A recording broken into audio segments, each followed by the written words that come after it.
plank and our top 5 advanced plank exercises that we suggest you guys try for some killer abs. Let's get into it.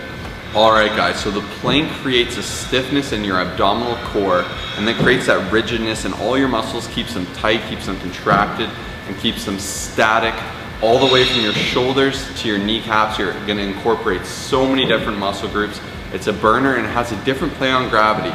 As a lot of exercises, gravity is pulling you downward from a vertical position, whereas this is pulling your middle core region to the floor, forcing you to learn to engage it and to recruit the fibers needed to hold you up straight.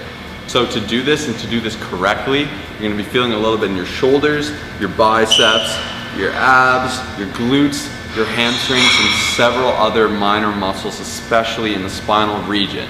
However, you don't want to feel it too much in these regions because that will mean you're doing it wrong. It's very important you're feeling it in your stomach region. So within the plank, gravity is going to be pulling you downward and you're going to be in need of torso support. So a lot of you guys who do the plank and you're like, I'm not feeling it at all, chances are you're doing it wrong. This should be a tough exercise, and what we're actually going to do now is we're going to show you some incorrect variations. Let's get into it.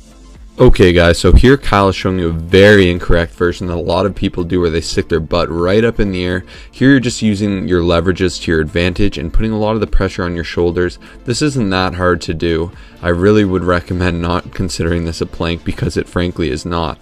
At the same end, at the other end of the spectrum rather, going all the way down like this is also not a plank. You're letting yourself sink and you are not working your abs close to whatever. So really stay away from that. And then lastly, this is just a complete collapse and a sad attempt at a plank. Alright, so the number one is the leg arm lift for the plank. So here Kyle is going to go ahead and demonstrate lifting the arm. This is going to transfer some of the weight and force you to recruit a lot of those abdominals and stabilizer muscles. Now same thing with the legs, you're going to have to learn to balance. You're going to use a lot of your stabilizers, bring in your obliques a little bit more, and just provide some new insight and challenge to the exercise. Now if you guys really got a good roll going and you feel you're pretty advanced, I'd really recommend this leg and arm raise combo. This is absolutely killer. As you can see, I'm kind of having a bit of time balancing it out myself. Make sure you got your butt up just a little bit. You're contracting your abs the entire time. Hold through it. I know it's not easy, but push through, do each side, and it will burn. Next, we have the side plank, also known as the star plank. Here Kyle's doing the easier variation. He has his arm on a 90-degree angle on the floor, nice and simple.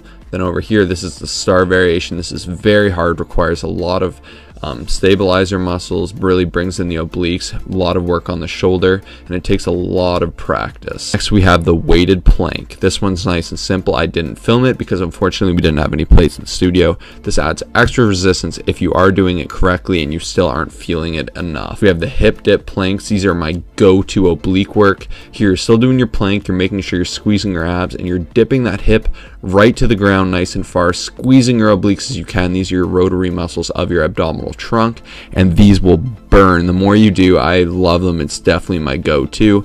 I like to keep it on my tippy toes and just twist around from there. Lastly, we have the plank rollout with the exercise ball. This one's a beast one to do. I can only do 5, so I got Kyle to demonstrate it for you guys.